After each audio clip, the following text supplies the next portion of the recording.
viewers, வணக்கம் and welcome to Kanna's Kitchen. இன்னைய வீடியோல அரைச்ச மீன் மசாலா கறி செய்யற முறையை பார்க்கலாம் வாங்க. நீங்க ஃபர்ஸ்ட் டைம் என்னோட வீடியோ பார்க்குறீங்கன்னா மறக்காம கீழே உள்ள சப்ஸ்கிரைப் பட்டனை பிரஸ் பண்ணி அதுக்கு பக்கத்தில் உள்ள பெல் ஐகானை கிளிக் பண்ணுங்க. அப்போ அதில் 3 ஆப்ஷன்ஸ் வரும். அதில் ஆல்ங்கிற ஆப்ஷனை ஆன் பண்ணுங்க. அப்போ நான் போடுற ஒவ்வொரு வீடியோவோட நோட்டிஃபிகேஷனும் உங்கள் மொபைலுக்கு வந்து சேரும். மசாலா அரைக்கிறதுக்கு முதல்ல 20 காஞ்ச மிளகாய் எடுங்க. அதில் இந்த காம்புகளை மெதுவாக கலட்டி விடுங்க, இல்லைன்னா உள்ளே உள்ள விதைகள் வெளியே வந்துடும். அடுத்து கொத்தமல்லி விதை 1/2 கப் எடுத்திருக்கிறேன். இது சின்ன சீரகம் 8ல் 1 கப் எடுத்திருக்கிறேன், அதாவது கிட்டத்தட்ட 2 மேசக்கரண்டி வருது. இது பெரிய சீரகம் 1 டேபிள் ஸ்பூன் எடுத்திருக்கிறேன்.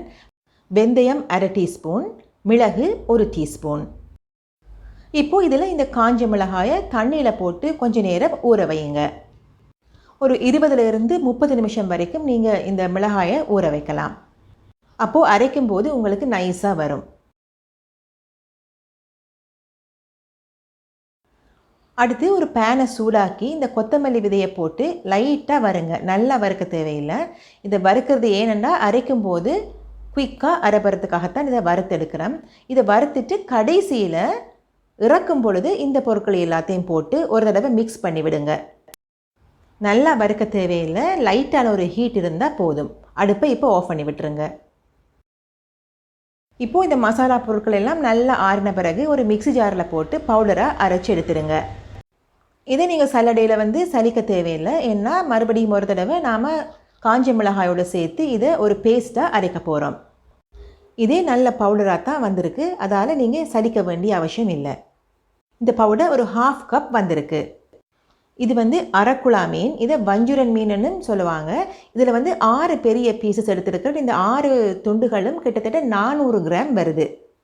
இதில் உப்பு ஒரு 1/2 டீஸ்பூன் சேர்த்துக்குங்க.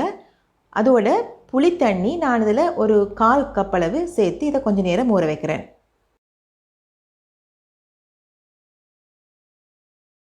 அடுத்து மசாலா அரைக்கிறதுக்காக ஒரு மிக்ஸி ஜாரில் நம்ம ஊற வச்சிருக்கிற இந்த காஞ்ச மிளகாய்களை சேர்த்துடுங்க. அதோட வெள்ளைப்பூடு 10, ஒரு பெரிய வெங்காயம், இந்த சின்ன வெங்காயம் தாளிக்கிறதுக்காக. இப்போ இந்த பொருட்களை எல்லாம் சேர்த்து ஒரு தடவை அரைச்சி எடுத்துக்குங்க. அரைச்சி எடுத்துட்டு இப்போ நாம் செஞ்சு வச்சுருக்கிற இந்த கறி பவுடரை இதோடு சேர்த்துக்குங்க. நான் இதில் 3 டேபிள் ஸ்பூன் சேர்த்துக்கிறேன்.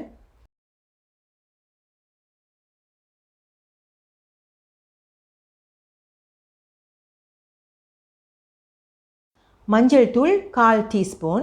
இது எல்லாத்தையும் சேர்த்து ஒரு ஃபைன் பேஸ்ட்டாக அரைச்சி எடுத்துடுங்க. அரைச்சி எடுத்தாச்சு, ஆனால் இதில் தண்ணி தன்மை கொஞ்சம் பத்தாது.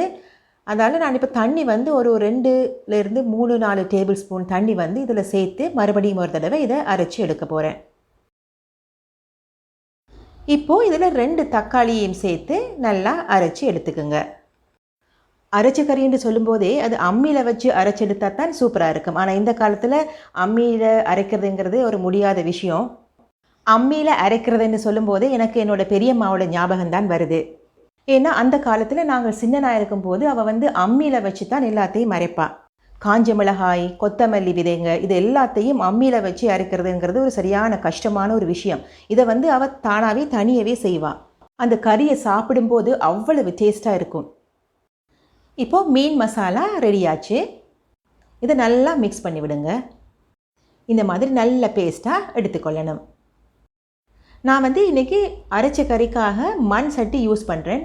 அந்த சட்டியை ஹீட் பண்ணிவிட்டு எண்ணெய் கொஞ்சமாக இதில் ஊற்றி எண்ணெய் ஹீட் ஆகினதும் கடுகு ஒரு 1/4 டீஸ்பூன் அளவு போட்டு அதோட கருவேப்பிலையும் போட்டு வதக்குங்க.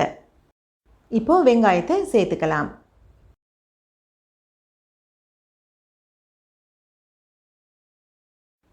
மீனையும் சேர்த்து அரைச்சி வச்சிருக்கிற இந்த மசாலாவையும் இதோடு சேர்த்துக்குங்க. புளி நாம் ஏற்கனவே சேர்த்துருக்குறோம். அதால் புளி பத்தலைன்னா நீங்கள் இன்னும் கொஞ்சம் புளியை இதில் சேர்த்து இதை கரைச்சிக்கலாம். தண்ணியும் கொஞ்சம் சேர்த்து இதை கொதிக்க விடுங்க. இப்போது ஒரு கொதி வந்ததும் நான் கட்டிப்பால் 1 கப் இதில் சேர்த்துருக்குறேன்.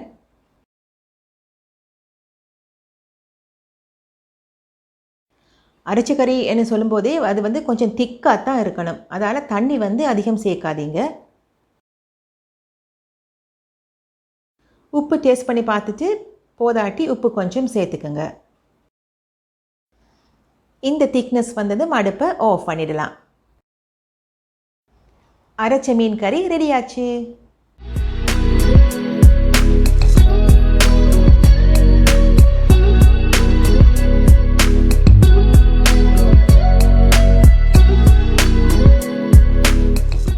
உங்களுக்கு இந்த வீடியோ பிடிச்சிருந்தா லைக் பண்ணுங்க, ஷேர் பண்ணுங்க, சப்ஸ்கிரைப் பண்ணுங்க.